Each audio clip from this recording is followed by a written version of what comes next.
کیا ہم سے زیادہ یہ بہادر ہے؟ دیکھ لینا ابھی خوف سے لرزتا کانپتا جلدی جلدی گھر آ جائے گا۔ خیر احمد باپ کی قبر پر چلا گیا اور وہیں جاگتا رہا۔ ننگی تلوار اس کے ہاتھ میں تھی۔ اس نے سن رکھا تھا کہ تلوار کے سامنے بڑے بڑے خبیث جن اور بھوت بھاگتے ہیں۔ ہر طرف سناٹا تھا۔ جب مشرق کی جانب سے روشنی کی سنہری لکیر نمودار ہوئی، یکایک اس نے قبرستان کی دیوار کے قریب ایک خوفناک دیو کو کھڑے ہوئے دیکھا اور آنکھوں سے آگ کے شعلے برس رہے تھے۔ اس دیو نے وہیں سے اپنے بازو پھیلائے۔ یہ بازو احمد کو پکڑنے کے لیے بڑھنے شروع ہوئے اور بڑھتے بڑھتے بہت نزدیک آ گئے۔ شہزادے احمد نے دیکھا کہ اس کے ہاتھ کسی درندے کے پنجوں کی طرح مڑے ہوئے ہیں اور ان پر لمبے لمبے نوکیلے ناخن ہیں۔ احمد نے تلوار نکالی اور اس دیو پر ایک وار کر دیا، جس سے اس دیو کا ایک پنجہ کٹ گیا۔ یہ دیکھ کر دیو نے ایک خوفناک چیخ ماری اور وہاں سے غائب ہو گیا۔ احمد نے اس کا کٹا ہوا پنجہ اٹھا کر اپنے کرتے کی جیب میں رکھ لیا۔ اتنے میں صبح ہو گئی۔ وہ قبرستان سے نکل کر محل میں واپس آ گیا۔ پھر اگلی 2 راتوں کو کوئی خاص قابل ذکر واقعہ نہ ہوا۔ اب کیونکہ اس نے اپنے باپ کی وصیت پوری کی، اس لیے اسے شاہی لباس پہنا کر تخت پر بٹھایا گیا اور تمام درباریوں نے نظر پیش کی۔ شاعروں نے اس کی تعریف میں قصیدے پڑھے۔ احمد نے سب کو ان کی حیثیت کے مطابق انعام و اکرام اور خلت عطا کی۔ اس کے بڑے بھائیوں نے بھی اسے ملک کا سلطان مان لیا اور اطاعت قبول کر لی۔ اسی دوران میں سلطان احمد کی 2 بہنیں جوان ہو چکی تھیں اور اب یہ جلدی سے جلدی ان کی شادی کر دینا چاہتا تھا، لیکن مشکل یہ تھی کہ شہزادیوں کی حیثیت کے مطابق رشتے کہاں تلاش کرتا۔ پھر اسے اپنے باپ کی عجیب و غریب وصیت کا بھی خیال آتا تھا، جس نے مرتے وقت یہ کہا تھا، جو کوئی بھی پہلی بار تمہارے پاس آ کر کسی لڑکی سے شادی کرنے کی خواہش ظاہر کرے، اس کے ساتھ اس کی شادی کر دینا، خواہ آنے والا کوئی انسان ہو یا درندہ یا آسمان پر اڑنے والا کوئی پرندہ ہو، اسے انکار مت کرنا۔ ایک دن سلطان احمد اپنے دربار میں بیٹھا لوگوں کے مقدمے سن رہا تھا، تبھی ایک خوفناک صورت کا شیر وہاں آیا۔ اسے دیکھتے ہی سب درباری اور پہرے دار ڈر کر بھاگ گئے، لیکن سلطان احمد اپنی جگہ پر بیٹھا رہا۔ شیر نے اس کے قریب آ کر دم ہلائی اور ہلکی سی آواز میں گھرایا اور اچانک انسانی آواز میں کہنے لگا، السلام علیکم اے سلطان احمد، میں تیرے پاس ایک درخواست لے کر حاضر ہوا ہوں۔ امید ہے تو اپنے مرحوم والد کی وصیت پر عمل کرتے ہوئے میری یہ درخواست قبول کرے گا۔ بیان کرو تمہاری کیا درخواست ہے؟ سلطان احمد نے شاہی روب و دبدبے سے جواب دیا۔ شیر کہنے لگا، میں آپ کی سب سے بڑی بہن سے شادی کرنا چاہتا ہوں، بس یہی میری درخواست ہے۔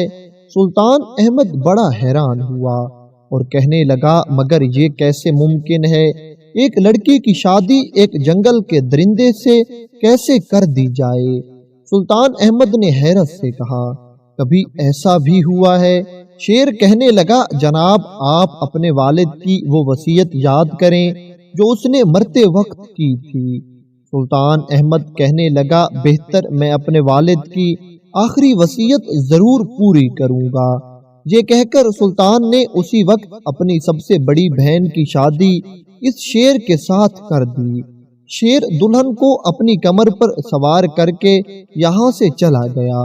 وقت گزرتا گیا کہ سلطان احمد کو اپنی بڑی بہن اور اس کے شوہر شیر کے بارے میں کچھ پتہ نہ چلا، وہ کہاں ہیں اور کس حال میں ہیں۔ ایک دن سلطان احمد نے سوچا کہ چھوٹی بہن کی شادی شاید کسی انسان سے ہوگی، مناسب یہی ہے کہ کسی جانور یا درندے کے آنے سے پہلے میں اپنی بہن کی شادی کسی اچھے آدمی سے کر دوں۔ اب زیادہ وقت ضائع کرنا ٹھیک نہیں ہوگا۔ خدا نے چاہا تو کل یہ کام سر انجام دوں گا۔ اگلے روز سلطان دربار میں تخت پہ بیٹھا ہی تھا کہ ایک دیو بیش قیمت کپڑے پہنے ہوئے نمودار ہوا۔ اس کے ہاتھ پر لمبے لمبے بال تھے، لیکن انگلیوں میں نہایت قیمتی انگوٹھیاں تھیں۔ دیو نے آتے ہی سلطان احمد سے کہا کہ وہ چھوٹی بہن یعنی اپنی شہزادی کی شادی مجھ سے کر دے۔ میں اس بات کے لیے خواہش مند ہوں اور اس امید پر آیا ہوں کہ سلطان احمد مجھے انکار نہیں کرے گا، کیونکہ اسے اپنے باپ سے کیا ہوا آخری وعدہ پورا کرنا ہے۔ سلطان کو اپنے باپ سے کیا ہوا وعدہ یاد تھا، اس لیے سلطان احمد نے اپنی چھوٹی بہن کی شادی اس دیو سے کر دی۔ یہ دیو سلطان کی بہن کو لے کر یہاں سے چلا گیا۔ اگرچہ سلطان اپنی بہن کی شادی پر بہت رنجیدہ تھا، لیکن اسے اپنے باپ کی حکمت اور دانائی پر پورا یقین تھا، اور یہ جانتا تھا کہ اگر ہمارے بوڑھے باپ نے یہ وصیت کی تھی تو اس میں ضرور کوئی نہ کوئی حکمت چھپی ہوئی ہوگی جو ابھی ہماری آنکھوں سے اوجھل ہے، اس لیے یہ اپنے اس غم کو اندر ہی اندر پی گیا۔ کافی عرصہ گزر گیا، لیکن بادشاہ کو اپنی دونوں بہنوں کے بارے میں کچھ خبر نہ ہوئی، اور یہ سلطان احمد پریشان رہنے لگا۔ اس کی پریشانی دیکھ کر اس کے وزیروں نے اسے مشورہ دیا کہ اب سلطان کو شادی کر لینی چاہیے تاکہ محل میں پھر سے رونق آ جائے اور ان دو شہزادیوں کی کمی پوری ہو جائے۔ وزیر کی یہ صلاح سلطان کے دل کو جا لگی اور سلطان احمد شادی کرنے کے لیے تیار ہو گیا، لیکن اب مسئلہ یہ تھا کہ سلطان ایسی لڑکی کہاں تلاش کرے جو خوبصورت اور حسین بھی ہو، ساتھ ساتھ خوش اخلاق بھی ہو اور نیک دل بھی ہو، اور وہ اپنی میٹھی میٹھی باتوں سے سلطان کا دل بہلا سکے تاکہ سلطان کے دل سے اپنی بہنوں کی جدائی کا غم مٹ جائے۔ اس سلطان کی سلطنت سے کوسوں دور ایک قلعہ تھا جو پہاڑوں کی چوٹیوں پر موجود تھا، اور اس قلعے میں ایک شہزادی ختیجہ رہتی تھی۔ شہزادی ختیجہ کے ماں باپ اس دنیا سے گزر گئے تھے اور سلطنت کا سارا نظام وفادار وزیروں کے ہاتھوں میں تھا، لیکن یہ وفادار وزیر ہر کام کرنے سے پہلے شہزادی ختیجہ سے مشورے ضرور کرتے اور پھر اس کے مطابق کام کرتے تھے۔ شہزادی ختیجہ بس اپنے اس قلعے میں رہتی تھی اور کہیں بھی نہیں جاتی تھی۔ شہزادی ختیجہ کی کوئی خاص سہیلی نہیں تھی، فقط ایک دایا تھی جس نے بچپن میں اسے دودھ پلایا تھا، اور شہزادی ختیجہ اسی دایا کے ساتھ رہتی تھی اور دایا کی خوب عزت کرتی تھی۔ ایک دن شہزادی ختیجہ اپنی اس دایا سے کہنے لگی، میں اس ایک قلعے میں رہ کر اکتا چکی ہوں، اب میرا دل چاہتا ہے کہ میں باہر کی سیر کر آؤں، ایسے تھوڑا میرا دل بھی بہل جائے گا اور میری معلومات میں بھی اضافہ ہوتا جائے گا۔ یہ دایا کہنے لگی، خوب آپ نے جو سوچا ہے اچھا سوچا ہے، آپ بتائیں کہ آپ نے کس علاقے کی سیر کرنی ہے؟ شہزادی ختیجہ کہنے لگی، ہم سب سے پہلے مقدس شہر مکہ مکرمہ کی زیارت کو جائیں گے اور وہاں حج ادا کریں گے، لیکن یاد رکھو کہ میں کسی شہزادی کے لباس میں سیر کو نہیں جانا چاہتی، بلکہ میں ایک عام عورت کی طرح سیر کو جاؤں گی تاکہ عوام کے حالات معلوم کر سکوں، اور دوسرا راستے میں دشمنوں کا خطرہ بھی اس طرح ٹل جائے گا اور ہم آسانی کے ساتھ بغیر کسی تکلیف کے اپنا سفر مکمل کریں گے۔ شہزادی کی یہ بوڑھی دایا کہنے لگی، ٹھیک ہے، آپ کو جو مناسب لگے، سفر کا انتظام کروا دیتی ہوں۔ اور پھر ان دونوں نے سفر پر جانا مناسب سمجھا اور یہ دونوں سفر کو نکل گئے۔ ان کے ساتھ چند غلام تھے اور چند کنیزیں تھیں اور تھوڑا بہت سامان تھا۔ ادھر شہزادی ختیجہ سفر کے لیے اپنے قلعے سے نکلی، ادھر یکا یک سلطان احمد کا دربار میں بیٹھے بیٹھے جی گھبرانے لگا۔ اس نے سوچا کہیں سیر و سیاحت کے لیے چلنا چاہیے، بہت دن ہو گئے ہیں محل سے باہر نکلنے کا کوئی موقع ہی نہیں ملا۔ چنانچہ اس نے اپنے ایک رازدار وزیر کو ساتھ لیا اور یہ گھوڑوں پر سوار ہو کر محل سے باہر نکل آئے۔ اتفاق سے سلطان احمد اور اس کا وزیر اسی راستے پر آ گئے جہاں سے شہزادی ختیجہ کا یہ چھوٹا سا قافلہ گزرنے والا تھا۔ شہزادی کے نوکروں نے سلطان کو بتایا کہ ہم کعبہ کی زیارت کے لیے یہاں سے جا رہے ہیں۔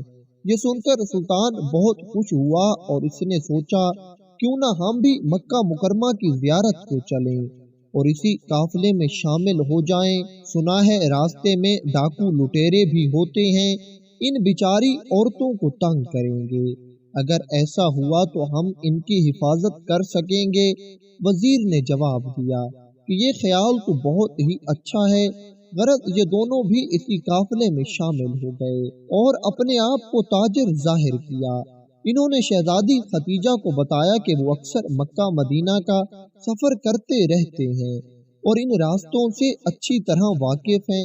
شہزادی ختیجہ انہیں بڑی خوشی سے اپنے ساتھ سفر کرنے کی اجازت دے دیتی ہے اور یوں راستہ طے ہونے لگا۔ سلطان احمد شہزادی کو نہ دیکھ سکا کیونکہ اس نے اپنا چہرہ ایک سیاہ رنگ کے نقاب میں چھپا رکھا تھا۔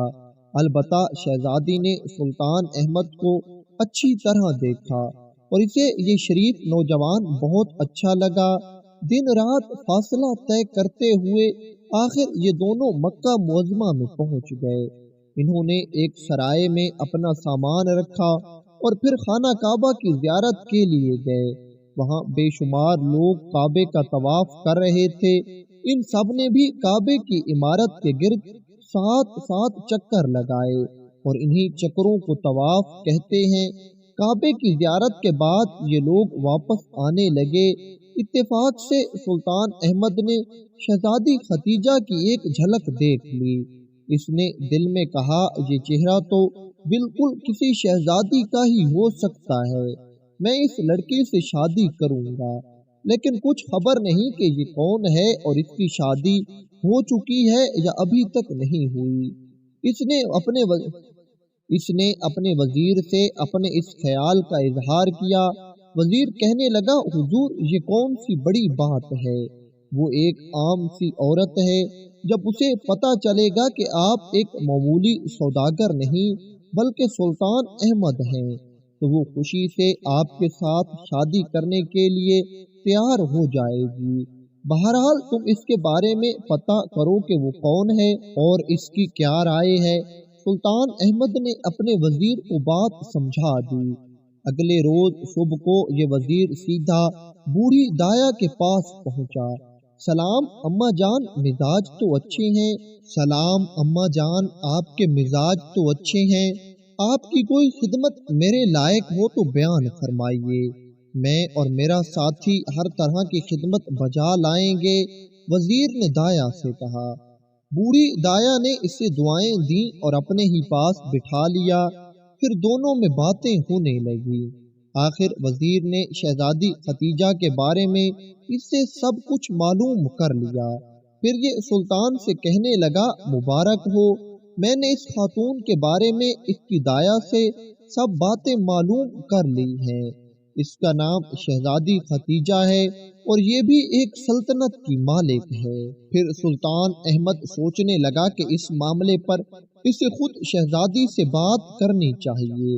یہ موقع کی تلاش میں رہا مگر اسے یہ موقع نہ مل سکا کیونکہ شہزادی کی حفاظت ہر وقت اس کے ملازم کرتے تھے۔ کچھ دنوں بعد ان کا قافلہ مکہ مکرمہ سے نکل کر ایک صحرا میں آ گیا۔ ایک رات زبردست طوفان آیا، بجلی کی کڑک اور بادل کی گرج سے دل و جان دہل جاتے تھے۔ ہر طرف گھپ اندھیرا تھا، کبھی کبھی بجلی چمکتی تھی تو کچھ دکھائی دے جاتا تھا۔ صحرا میں ان کو پناہ لینے کے لیے اور طوفان سے بچنے کے لیے کوئی بھی جگہ نظر نہ آئی اور ہوا تھی کہ ہر لمحے تیز ہوتی جا رہی تھی۔ سلطان احمد اور وزیر کے گھوڑے بھی رسیاں کٹوا کر بھاگ گئے۔ بوڑھی دایا نے اس مصیبت کی گھڑی کو دیکھ کر دھاڑے مار مار کر رونا شروع کر دیا۔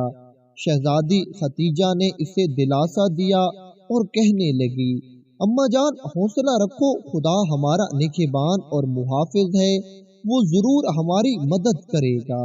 مگر بیٹے یہ تو سوچو کہ اس بے سر و سامانی میں ہمارا کیا حشر ہوگا؟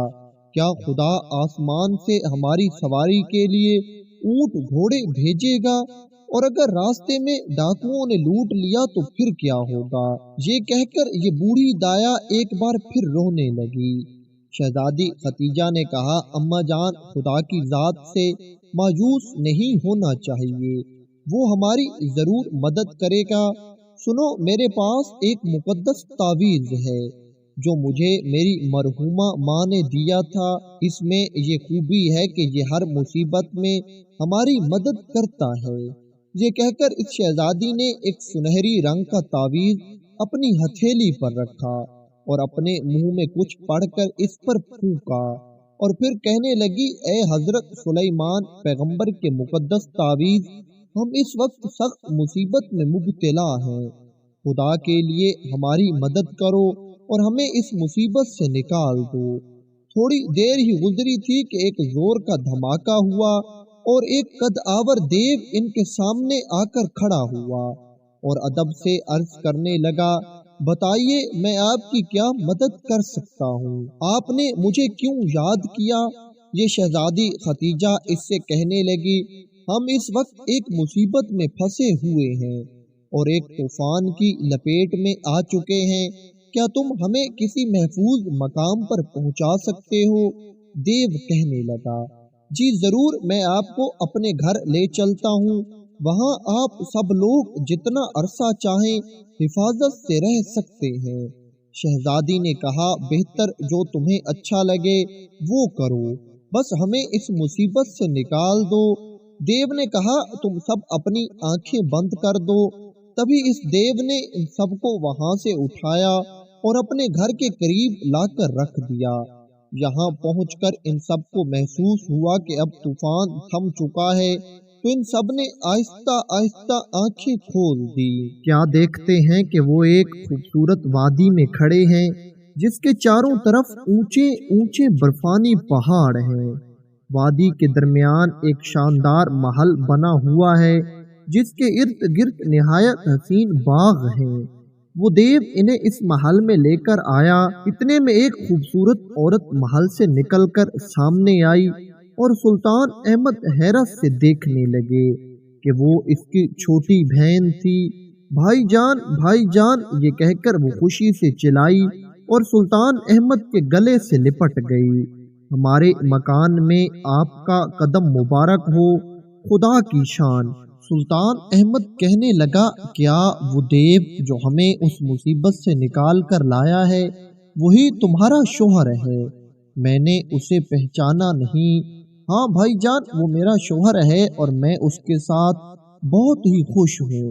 مجھے اس سے اچھا شوہر اور کہیں نہیں مل سکتا۔ خدا کا شکر ہے کہ تم اس کے ساتھ خوش ہو، ورنہ میں تو ڈرتا تھا کہ یہ دیو نہ جانے تمہارے ساتھ کیا سلوک کرے گا۔ اگر ابا جان کی وصیت نہ ہوتی تو شاید میں تمہاری شادی کبھی بھی اس کے ساتھ کرنے پر راضی نہ ہوتا، مگر اب سوچتا ہوں تو احساس ہوتا ہے کہ ابا جان کی وصیت میں یہ حکمت چھپی ہوئی تھی۔ خدا معلوم ہماری چھوٹی بہن کس حال میں اور کہاں ہوگی۔ یہ بہن کہنے لگی، بھائی جان، جس بہن کی شادی آپ نے جنگل کے بادشاہ شیر کے ساتھ کی تھی وہ یہاں سے قریب ہی رہتی ہے، اگر آپ چاہو تو اس سے مل سکتے ہیں۔ یہ سن کر سلطان احمد بہت خوش ہوا اور کہنے لگا کہ میں 2-4 دن تمہارے ساتھ رہوں گا، پھر اپنی اس چھوٹی بہن کے گھر جاؤں گا۔ یہ سلطان احمد اور سب قافلے والے 3-4 روز تک اپنی اس بہن کے گھر میں رہے۔ اس بہن نے سلطان احمد، شہزادی ختیجہ، بوڑھی دایا اور ان سب نوکروں کی خوب خدمت کی۔ سواری کے لیے اونٹ اور گھوڑے بھی مہیا کیے گئے۔ اس کے بعد ان سب نے اجازت لی اور شیر کے مکان کی جانب روانہ ہو گئے۔ سلطان احمد کا قافلہ جنگل میں داخل ہو گیا۔ جنگل کے بیچوں بیچ ایک عالی شان مکان دکھائی دیا۔ اس مکان کے دروازے کے پاس شیر کا ایک بہت بڑا بت رکھا ہوا تھا۔ سلطان احمد سمجھ گیا کہ یہی وہ مکان ہے جس میں بڑی بہن کا شوہر رہتا ہے۔ سلطان احمد نے آگے بڑھ کر دستک دی۔ تھوڑی دیر بعد مکان کے اندر سے شیر کے دھاڑنے اور گرجنے کی ہیبت ناک آواز سنائی دینے لگی۔ سب کے سب ڈر گئے اور کانپنے لگے، لیکن سلطان احمد نے سب کو تسلی دی اور کہنے لگا گھبرانے کی کوئی بات نہیں۔ اتنے میں دروازہ کھلا اور ایک لمبا چوڑا شیر کھڑا ہوا نظر آیا۔ اس کا جبڑا کھلا ہوا تھا اور شیر کے بڑے بڑے نکیلے دانت دکھائی دے رہے تھے۔ شیر کو اتنے قریب آتے دیکھ کر بوڑھی دایا چیخ مار کر بے ہوش ہو گئی۔